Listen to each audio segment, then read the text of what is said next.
En esta hora vamos a continuar con la serie de sermones que hemos venido desarrollando ya varias semanas. Estamos llegando al término casi. La próxima semana sería la última. Y vamos a hablar hoy en esta oportunidad un sermón que tiene por título El engaño de la autocompasión. El engaño de la autocompasión. Y te invito a abrir tu Biblia nuevamente en el libro de Primera de Reyes, capítulo 19, que fue el que leímos en la lectura bíblica del culto hoy día. Pero vamos a leer en esta ocasión solamente del versículo 9 al 18.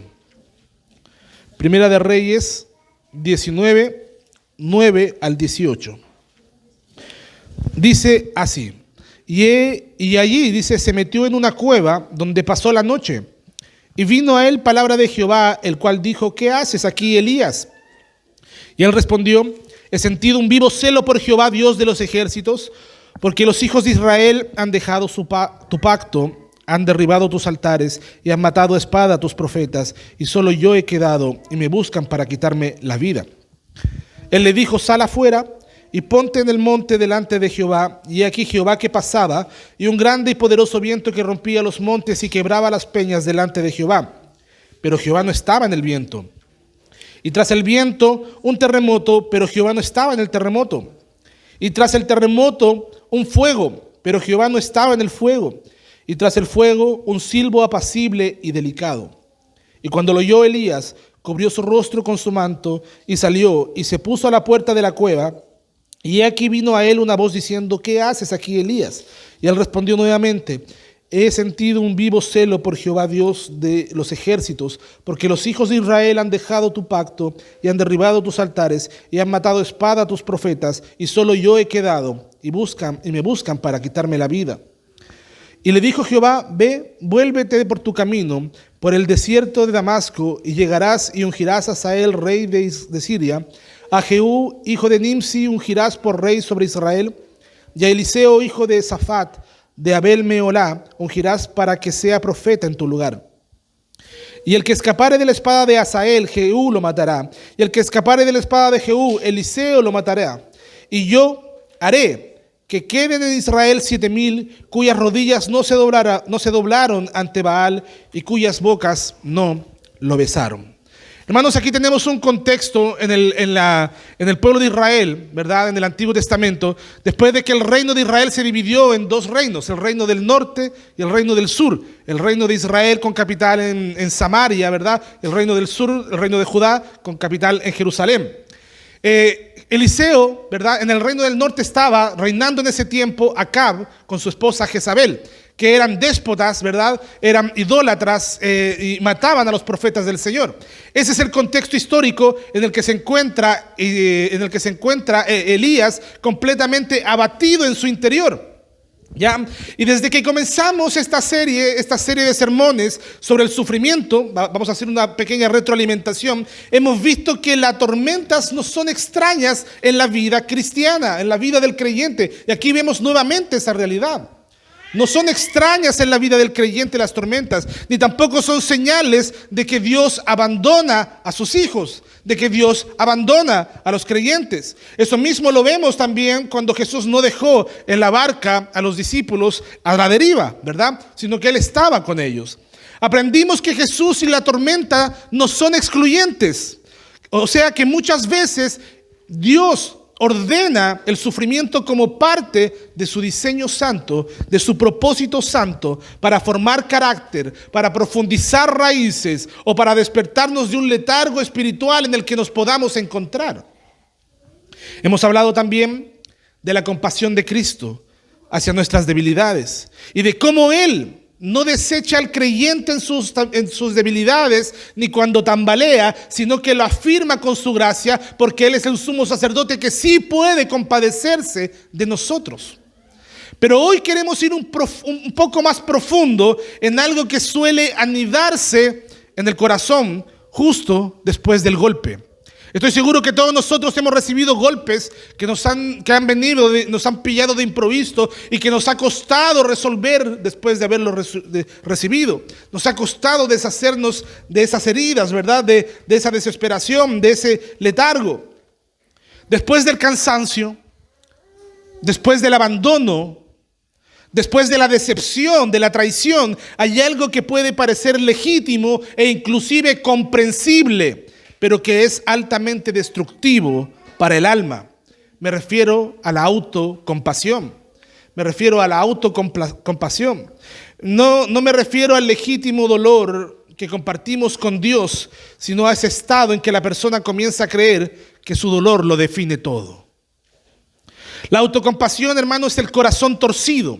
La autocompasión es el corazón torcido que en lugar de mirar a Dios en medio del dolor, se encierra en sí mismo. Se encierra en sí mismo. Y el victimismo, que es un hermano gemelo de la autocompasión, es la voz que le dice a la persona: tú eres la víctima. Todos están en contra tuya. Inclusive Dios te ha fallado, ¿verdad? ¿Te suena familiar aquello? ¿Acaso no ha pasado por tu mente este tipo de cuestionamientos, verdad? Todos te han fallado. Tú eres la víctima. Todos te fallan, ¿verdad? Todos están en contra tuya.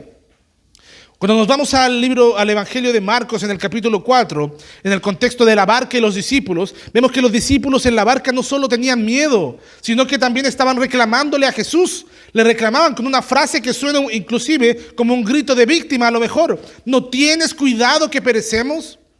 En otras palabras, ¿dónde estás tú cuando te necesitamos? Y esa misma actitud la encontramos también en otro siervo de Dios, el profeta Elías, ¿verdad?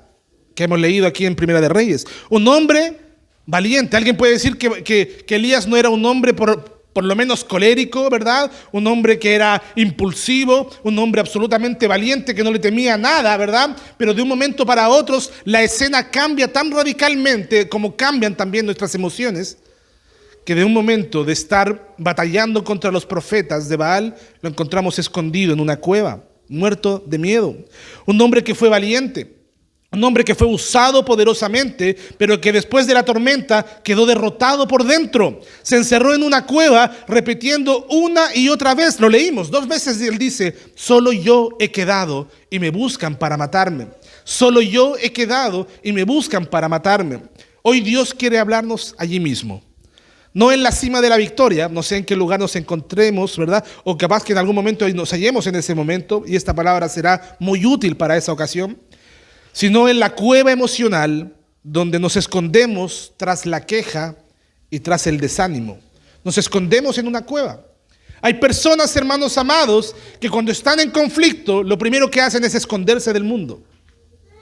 Hay personas que cuando tienen problemas, ¿verdad?, en vez de pedir ayuda, lo primero que hacen es esconderse de todos, ¿verdad? Aislarse del mundo. A veces pasa inclusive dentro del contexto de la iglesia. En tu familia lo puedes ver a lo mejor. Tú mismo puedes ser una de esas personas que se esconde cuando tiene problemas, que huye.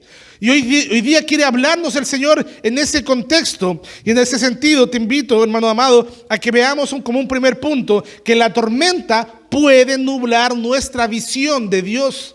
La tormenta puede hacer que veamos, ¿verdad?, cosas que no son. En Marcos capítulo 4, los discípulos en la barca, en medio de una tormenta violenta, Jesús está con ellos, pero está dormido. Jesús está con ellos, pero está dormido Jesús. Y ante el miedo y ante la desesperación, ellos no solamente despiertan a Jesús, sino que lo acusan. Y le dicen: ¿no tienes cuidado que perecemos? Es decir, ¿no te importa lo que estamos viviendo? Esta pregunta revela que ellos en medio de la crisis tenían una visión distorsionada de Jesús. En medio de la crisis ellos tuvieron una visión distinta de Jesús, errada. El miedo ha nublado su confianza. El miedo nubló su confianza. La tormenta los ha llevado de la fe al reproche, ¿ya? De la fe al reproche, del clamor a la sospecha, de la esperanza al victimismo espiritual, ¿verdad? ¿No tienes cuidado de mí? La escena es parecida a la de Primera de Reyes, capítulo 19. Elías, después de haber visto descender fuego del monte de Dios, ¿verdad?, en el monte Carmelo, huye, siente miedo y se encierra en una cueva. Se encierra en una cueva. Y cuando Dios le pregunta: ¿qué haces allí?, su respuesta es un monólogo de autocompasión. Un monólogo de autocompasión. He sentido un vivo celo por Jehová. O sea, le está diciendo: yo soy el único que sigue para ti, Señor, en otras palabras. Porque los hijos de Israel han dejado tu pacto y solo yo he quedado, dice, y me buscan para matarme. 2 veces dice esa frase en el mismo capítulo Elías. Y ambas escenas comparten un mismo patrón. Un siervo de Dios que está en crisis. Su dolor se convierte en el filtro para interpretar a Dios. Su dolor se convierte en el filtro para interpretar quién es Dios. Su visión está nublada. Exageran lo que les pasa, minimizan lo que Dios ha hecho. ¿No te parece eso conocido? De repente, cuando estamos en medio del dolor, yo digo una frase, aprendemos a actuar de forma hiperbólica, exageramos todo, ¿verdad? Vemos todo, vemos realidades que no existen, ¿verdad? Vemos un monstruo gigante cuando en realidad estamos combatiendo contra una cucaracha, ¿verdad? En el momento del dolor, ¿verdad? Nuestra visión se nubla, distorsionamos nuestra visión de quién es Dios para nosotros. Y eso es lo que le pasó tanto a los discípulos en la barca como a Elías, ¿verdad? Exageraban lo que estaba pasando y minimizaron lo que Dios había hecho con ellos. Y aquí, hermanos amados, que vemos donde se manifiesta una realidad espiritual que es más profunda. Los teólogos Agustín de Hipona y Martín Lutero describieron el alma caída en un término latín que se llama homo incurvatis in se, que significa el hombre curvado hacia sí mismo. Lo que nosotros podríamos decir un hombre que se mira el ombligo, ¿verdad? Una persona que solamente piensa y ve su dolor y solamente mira hacia sí mismo y no puede mirar hacia afuera.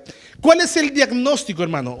Es decir, ¿qué es lo que quieren decir estos teólogos? Una condición espiritual en la que el ser humano por naturaleza tiende a replegarse sobre su propia experiencia, a vivir centrado en su dolor, en su justicia, en su necesidad y a interpretar a Dios y al mundo desde el prisma del yo, desde el yo sufro, desde el yo he sufrido, desde el a mí me pasó y a ti no, por eso tú no me entiendes. No sé si se entiende lo que estoy diciendo. Existe un egocentrismo que es todo lo que no quiere escuchar a alguien que está en esa situación, ¿verdad? De autocompasión, ¿verdad? Lo único que quiere alguien en la autocompasión es que le somen la espalda y le digan tranquilo, todo va a estar bien, que es parte también de una restauración, sin duda. Pero lo que menos quiere escuchar a alguien que está sumido en el dolor, en la cueva, es que está actuando desde el egocentrismo. Que está actuando desde el yo, desde el mirar su propio dolor, desde el pensar que solamente él sufre o ella sufre, desde el pensar que solamente a él le han pasado las cosas más terribles en la vida, minimizando lo que Dios ha hecho en su vida y exagerando más, ¿verdad? Distorsionando la realidad, no poniendo todas las cosas en su justa dimensión. ¿Ya? ¿Cuál es el diagnóstico? Eso es exactamente lo que hace la autocompasión. Nos hace pensar que Dios se ha dormido en medio de nuestra lucha. Nos hace pensar o nos convence de que somos los únicos que estamos sufriendo así, ¿verdad? Nos encerramos en nosotros mismos. Bueno, ese también es una forma, ¿verdad? O uno de los síntomas a los que los psicólogos atribuyen como depresión, ¿verdad? Nos convencemos de que solamente miramos nuestro dolor en el fondo. No tenemos posibilidad de mirar para afuera. Solo nosotros, ¿ya? La tormenta puede ser externa, como en Marcos, o interna, como en Elías, pero el efecto es el mismo, una fe confundida, una fe que se encuentra confundida. Hemos visto, hermanos, no estoy diciendo con esto, hermanos amados, que esté malo que suframos, ¿verdad? O que esté malo que nos sintamos acongojados. Hemos visto a lo largo de toda esta serie, ¿verdad? Que el hombre sufre, ¿verdad? Que Dios está en medio del sufrimiento, inclusive que Dios lo mete en el sufrimiento al creyente. Lo que estoy diciendo aquí es que hay un peligro cuando nos encerramos en nosotros mismos y en la autocompasión, ¿ya? Y por lo que nos lleva a tener una visión empañada, un corazón herido empieza a dudar del carácter de Dios, empezamos a dudar de quién es Dios realmente. Por otro lado, la autocompasión, como un segundo punto, distorsiona también no solamente nuestra percepción de Dios, sino distorsiona la realidad. Dios pregunta a Elías 2 veces, ¿qué haces aquí, Elías? Y ambas veces Elías responde exactamente las mismas palabras. He sentido un vivo celo por Jehová de los ejércitos y solo yo he quedado y me buscan para matarme. Aquí el problema no está en el sufrimiento de Elías, claramente. Era válido su dolor, era válido su sufrimiento, su miedo. Lo estaban persiguiendo para matarlo, ¿verdad? Él realmente había sido perseguido. Él realmente estaba cansado, como muchas veces tú y yo nos hemos agotado, ¿verdad? En esta vida nos hemos quedado sin combustible, ¿verdad? Y a veces hemos tendido, ¿verdad? A bajar los brazos. Es normal. A Elías, al profeta Elías también le pasó. Pero el problema está en que su corazón ha reducido toda la realidad a su propio sufrimiento. Ya no habla como un profeta de Dios, habla como víctima. Ya no mira a Dios, se mira a sí mismo. Y lo más llamativo es que su queja no es del todo verdadera. Elías dice solamente yo he quedado, pero el Señor en el versículo 18 le dice: yo haré que queden en Israel 7,000 de todas rodillas que no se doblaron ante Baal. Hay una realidad distorsionada. Él no está solo. Solo que la autocompasión le ha mentido, le ha hecho sentir una cosa y negar la verdad que Dios mismo ya le ha revelado antes, ¿verdad? Donde había dicho que escondió 100 profetas fieles. Mire lo que dice Primera de Reyes capítulo 18, versículo 4, que es el contexto inmediato. Primera de Reyes 18:4 dice: porque cuando Jezabel destruía a los profetas de Jehová, Abdías tomó 100 profetas y los escondió, ¿verdad?, de 50 en 50 en cuevas, y los sustentó con pan y agua. Y en ese contexto Elías ya estaba enterado. Elías ya estaba enterado que habían profetas escondidas, profetas del Señor escondidos, ¿verdad?, por causa de la persecución. Pero él, en su dolor, en su cueva, decía: solo yo he quedado. Y lo repetía: solo yo he quedado. ¿Verdad?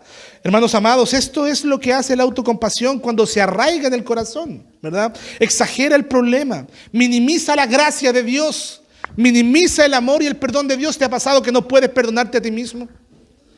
¿Que no puedes perdonarte algo que Dios ya perdonó en la cruz del Calvario? Minimizas la gracia de Dios, minimizamos la gracia de Dios cuando estamos escondidos en ese lugar de autocompasión.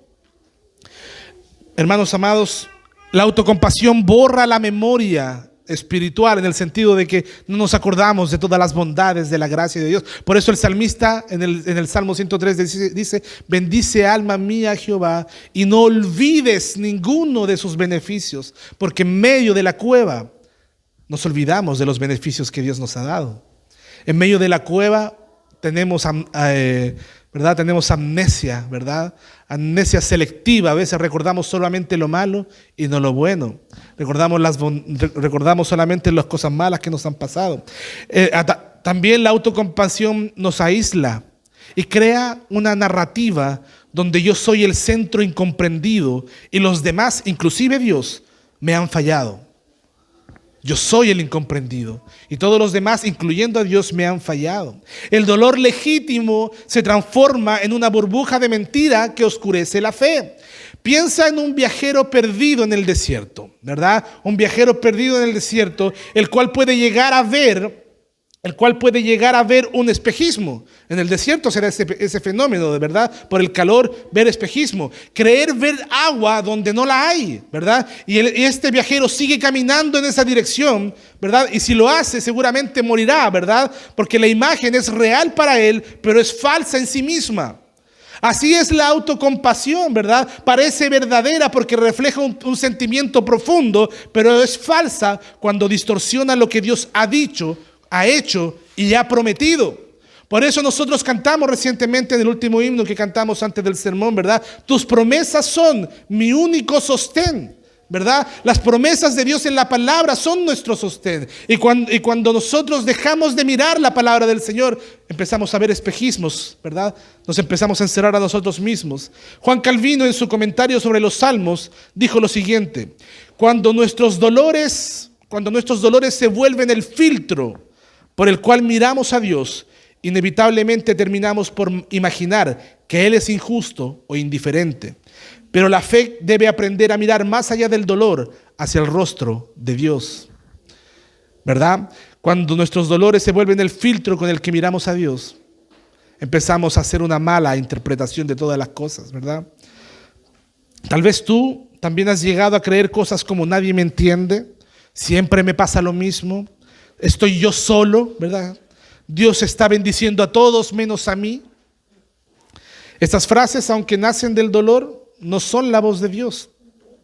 No son la voz de Dios. No es lo que Dios dice en su palabra, ¿verdad? Porque no valemos por lo que tenemos, por cuánta fama tenemos, por cuánto nos aplauden, por cuánto nos miman, por cuánto dinero tenemos, con cuánto éxito tenemos. Valemos por cuánto estamos en Cristo. En Cristo somos valiosos. Y por lo tanto, si no son corregidas estas percepciones equivocadas, se convierten en ataduras emocionales que impiden ver la fidelidad del Señor y escuchar su llamado a avanzar. Muchas personas, hermanos, se quedan pegados en una inmadurez espiritual por largos años, sin crecer espiritualmente, sin servir a los demás, porque siempre están reclamando lo poco que le sirven a él, lo mucho que él sufre o que ella sufre, ¿verdad? Lo poco que es considerado o considerada. Inmadurez espiritual por largo tiempo, sin lidiar con este problema. Por lo tanto, es tiempo de corregir si existe esta distorsión, ¿verdad? Que ha venido, ¿verdad? A mentirnos descaradamente cuando Dios siempre ha dicho: yo estoy contigo. Yo estoy contigo. Yo estaré entre vosotros hasta el fin del mundo, ¿verdad? En el mundo tendréis aflicción, pero confiad, yo he vencido al mundo, ¿verdad? Hermanos amados, simplemente es algo con lo que tenemos que lidiar y tenemos que luchar y vencer, por cierto, en el poder del Señor. Como punto 3, Dios responde con verdad, no con distorsiones. La respuesta de Dios es siempre verdadera, realista, ¿ya? No distorsionada. El Señor no nos va a dorar la píldora, como decimos coloquialmente, ¿verdad? Antiguamente, a propósito, había unas pastillas para el resfriado que eran muy grandes y eran muy amargas. Aprendí esto esta semana, ¿verdad?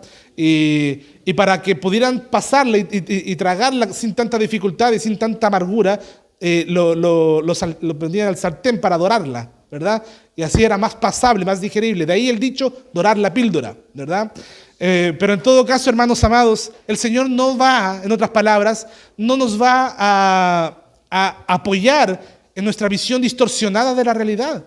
Cuando el Señor nos habla, nos va a hablar con realidad. La consejería pastoral, la consejería que un líder pueda darle, ¿verdad?, a un hermano, una hermana, tiene que ser siempre fundada en la verdad y en la realidad, en la verdad de la palabra, en la realidad de la palabra. Aterrizar nuestra mente distorsionada que a veces ve lo que no es real. Hermanos, Dios responde con verdad y con gracia. Eso lo vemos en Primera de Reyes, ¿verdad? Después de escuchar por segunda vez el lamento de Elías, diciendo: solamente estoy aquí solo, ¿verdad? Ese discurso de soledad, ese discurso de injusticia, ese discurso de desesperanza, ¿verdad? Dios no le responde con dureza, pero tampoco le alimenta la autocompasión. Esa es una forma correcta de abordar, por ejemplo, una consejería. No poner el hacha, ¿verdad?, del árbol, pero tampoco, ¿verdad?, es alimentarle la autocompasión a la persona, ¿verdad? No le dice: tienes razón, pobre de ti, ¿verdad? Ni tampoco le ofrece un tiempo indefinido en la cueva. Dios, con la sabiduría de un padre fiel, le responde 3 cosas. Primero, le da una orden que restaura su propósito: levántate y ve por tu camino. Levántate y ve por tu camino, en el versículo 15. Y esto es profundamente pastoral, hermanos, porque Dios es un pastor. Jesús es el buen pastor. Él es el pastor de los pastores, ¿verdad? Porque Él no desecha al profeta cansado, así como no te desecha a ti cuando estás con los brazos caídos. Pero tampoco lo deja encerrado en su discurso de autocompasión. Lo llama y le dice: levántate. Es como si le dijera: sal de tu cueva, ¿verdad? Elías, no naciste para estar encerrado en ti mismo. Todavía hay camino por recorrer, todavía hay misión que cumplir. Y hoy día el Señor nuevamente te dice a ti: sal de tu cueva, ¿verdad? Porque el Señor no te creó para estar encerrado en ti mismo, porque todavía hay camino que recorrer, todavía hay una misión que cumplir. En otras palabras, todavía hay mucho que servir al Señor y a tus hermanos. Hermano querido, cuando permitimos que el dolor nos encierre, muchas veces sentimos que nuestra vida útil ha terminado, que ya no hay nada que podamos hacer. Pero el Señor nos dice: levántate, no ha terminado lo que quiero hacer contigo. El Señor en su gracia nos consuela y también nos orienta, nos reorienta. Y espero que eso esté haciendo esta palabra en esta mañana. Una segunda cosa que hace el Señor es encargarle, ¿verdad? Le da un encargo que reafirma la dignidad. Le dice en el versículo 15 y 16: ungirás a Asael por rey de Siria, y a Jehú por rey de Israel, y a Eliseo para que sea profeta en tu lugar. Esto es interesante, es maravilloso de hecho. ¿Por qué? Porque Dios restauró a Elías en ese momento y le confió personas, le confió futuro y le confió, ¿verdad? Le confió una misión importante, ¿verdad? Le confió. Espero que en este momento a alguien que tengo en la mente y en el corazón esté escuchando este sermón, ¿verdad? Que muchas veces ha tenido los brazos abatidos y piensa que el Señor lo ha desechado por causa de su frustración. El Señor dice claramente, ¿verdad? El Señor, como dice Romanos, si no me equivoco, el llamamiento, ¿verdad?, es irrevocable.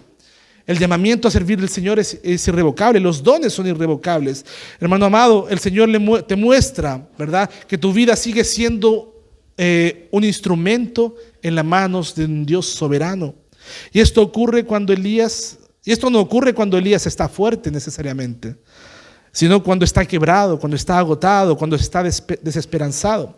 Porque así es el carácter de nuestro Dios. Él no llega ni antes ni después, Él llega a tiempo. Él no espera que estemos perfectos para usarnos.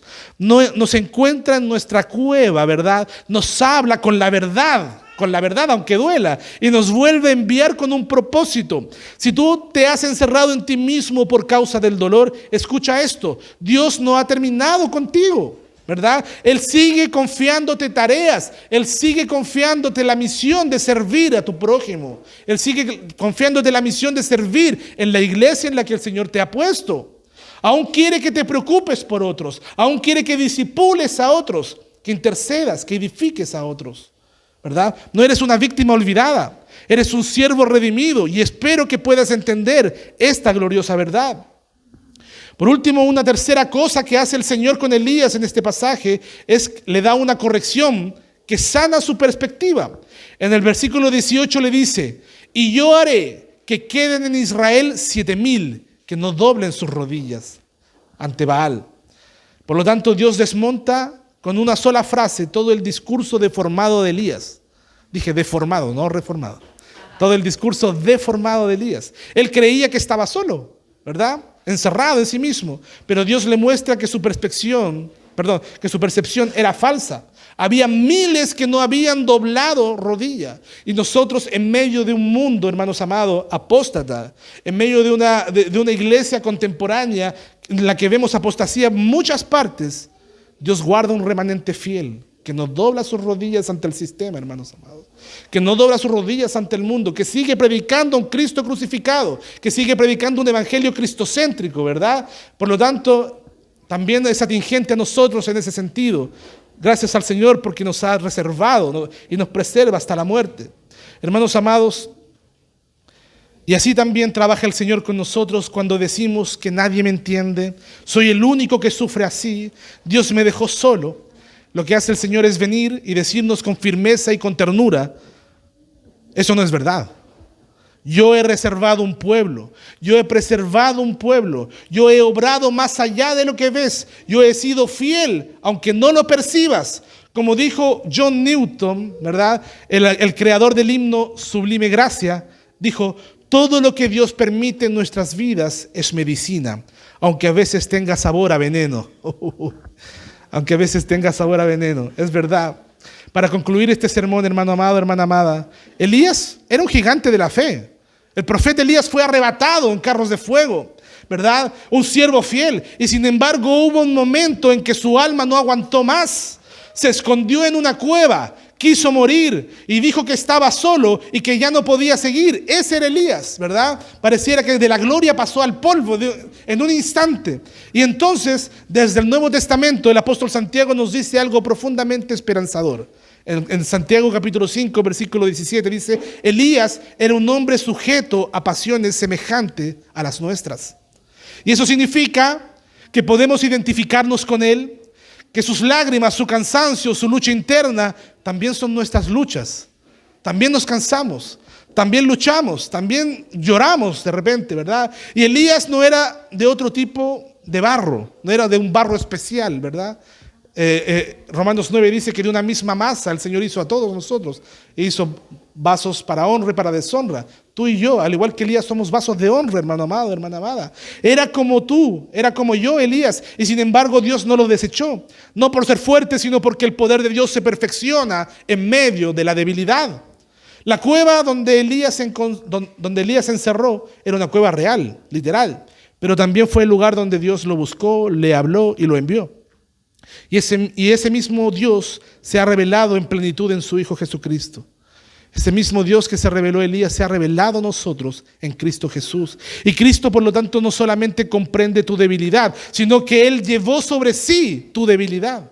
Él fue tentado en todo, pero sin pecado, dice Hebreo. Él sufrió abandono, injusticia. Él fue denominado el varón de dolores. Y sin embargo no cayó en el victimismo, sino que venció por la obediencia perfecta al Padre. Él dijo: Padre, si es posible que pase de mí esta copa, pero no se haga mi voluntad sino la tuya. Cristo es el mejor ejemplo de lo que no hay que hacer en medio del dolor.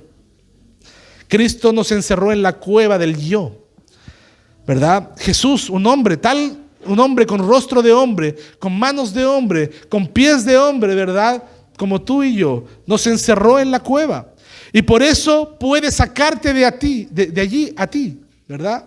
Y si tú has vivido con el alma atrapada en la autocompasión, en la queja interior, en la narrativa de la víctima, hoy Cristo viene a ti, no con condenación, sino con gracia, como es el Evangelio, y te dice: no estás solo, no estás terminado, yo fui quebrantado por ti y vivo para levantarte.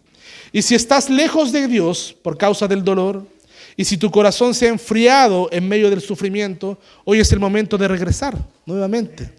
Hoy es el momento de mirar a Cristo nuevamente. No necesitas estar fuerte para volver, solo necesitas mirar a aquel que ha vencido por ti en la cruz del Calvario. Porque como dice la Escritura, bástate mi gracia, que te baste mi gracia, dice el Señor en otras palabras, porque mi poder se perfecciona en tu debilidad, en la debilidad.